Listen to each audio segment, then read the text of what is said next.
अब है राहु। कौन? राहु।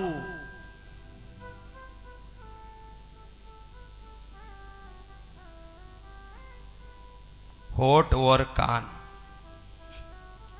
राहु कहाँ रहते हैं? होठ और कान। होठ में और कान में राहु रहते हैं। केतु अंत में कौन है? केतु। बाल। सबसे ज्यादा बाल कहाँ होता है? सिर में। तो केतु जैसा दुख देने वाला ग्रह नवग्रहों में कोई नहीं है। इस संसार में जो सबसे दुखी होगा वो केतु के नीच होने से होगा। केतु सबसे दुखदायक ग्रह है संसार में। अगर वो बिगड़ गए तो बिना काम मानसिक परेशानियां, तांत्रिकों के मांत्रिकों की तकलीफ, दुनिया भर के भूत पिशाच आदि के उपद्रव सब केतु से होते हैं।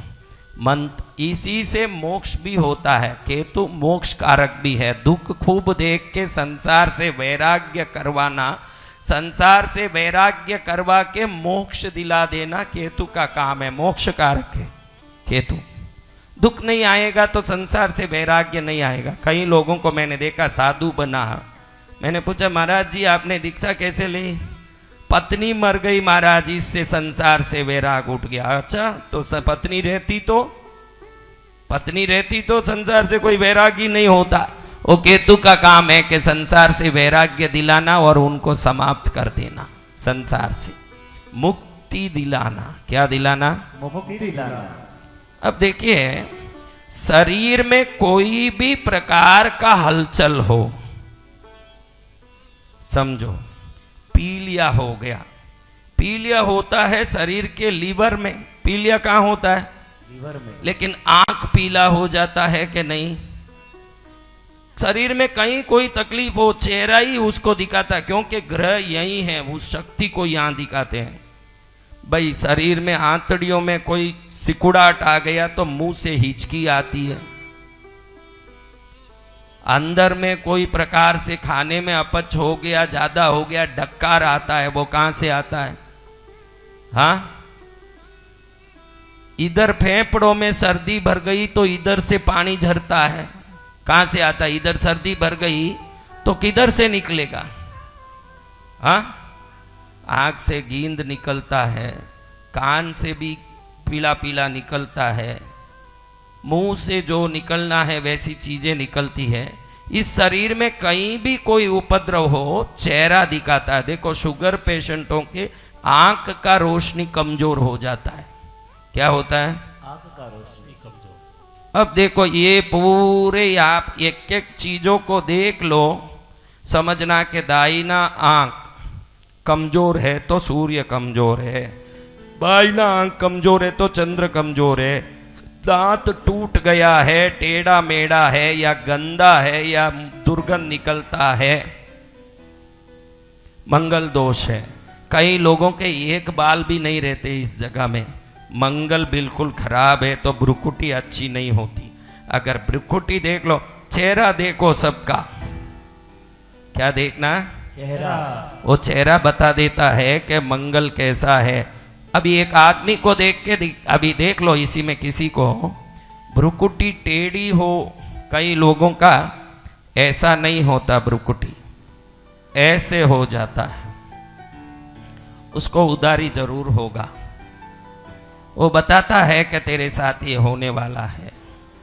तो ये भ्रुकुटी आपकी चीजों को पहले से दिखाता है, क्योंकि वहां मंगल बैठा हुआ है। जीभ देखिए, लाल हो तो बुद्धिमान है, काला हो तो दुष्ट है, सफेद हो तो भोला है, पीला है तो रोगी है। ये सब आपका जीभ को बुद्ध दिखाता है। अभी गुरु नाक को दिखाता है। तीक्ष्ण नाक हो होशियार, बड़ा नाक हो विद्वान। नाकों को देख के आप समझ सकते हो। शुक्र को देखो गाल।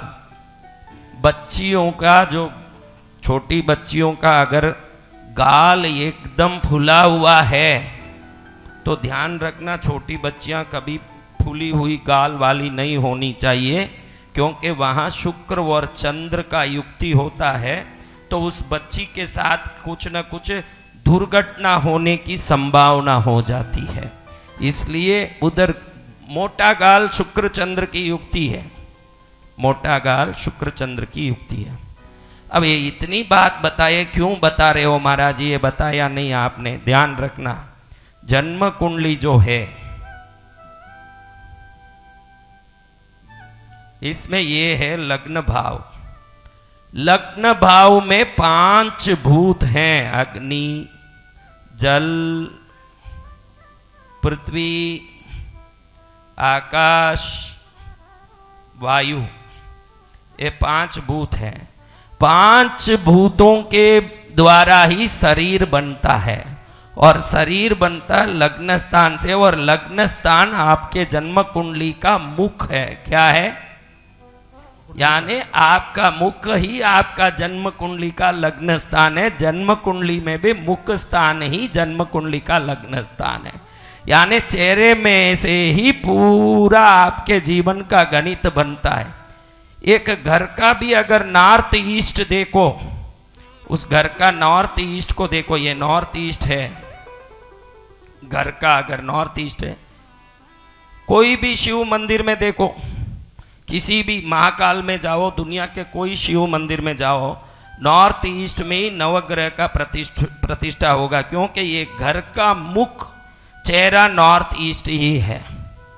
घर का चेहरा कौन सा जगह है? North east. तो आपके चेहरे में नवग्रह यहाँ लगे हैं, तो घर में भी आपके घर में नवग्रह नॉर्थ ईस्ट में ही लगते हैं। इसलिए शिव मंदिरों में नॉर्थ ईस्ट में ही नवग्रह होते हैं। कोई भी शिव मंदिर में नॉर्थ ईस्ट में नवग्रह होते हैं। अभी हमने देखा शुक्र गाल है, शनि क्या है?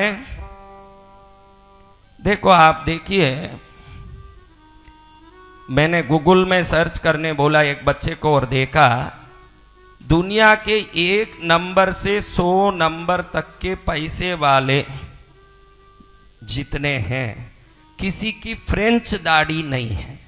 क्या नहीं है? फ्रेंच दाढ़ी। अभी मैंने बोला कि ये टोड़ी जो है ये केतु है, शनि है, और बाल केतु है, तो अगर इधर खाली बाल लगाएंगे तो ये क्या युक्ति हुई? आप अभी आधे ज्योतिष तो हो ही गए हो, आप बताओ, आप समझ गए कि ये जगह शनि है न बाल केतु है, तो इधर खाली जो फ्रेंच दाढ़ी रखते हैं वो क्या हुआ? जहां शनि केतु की युक्ति होगी वहां दरिद्रता होगी ही होगी, वहां जरूर दरिद्रता होगी। और दुनिया के 1 से 100 पैसे वालों में किसी के पास यहाँ दाढ़ी नहीं है।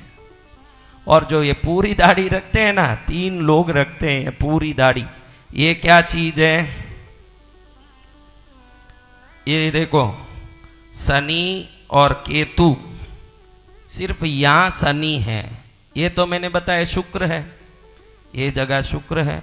अब ये जो पूरी दाढ़ी लगाते हैं ये 3 लोग हैं धरती में, जहां तक मैंने सोचा।